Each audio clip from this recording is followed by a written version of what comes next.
Puasa. Yang seharusnya berpuasa kan yang satunya, aku yang segala-galanya. Puasa itu kan dilarang makan, dilarang minum. Apa yang tidak boleh dimakan, apa yang tidak boleh diminum. Yang tidak boleh dimakan dan yang diminum adalah kebiarin dunyo. Apa itu kebiarin dunyo? Ya semua yang ada, semua yang terlihat. Mungkin raga ini menari-nari ria di dunia, rasa juga, pikiran juga.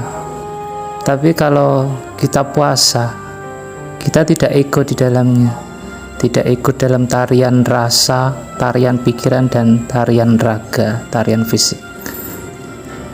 Kalau puasa di sana kita hanya sebagai penyaksi, bersahadat 24 jam.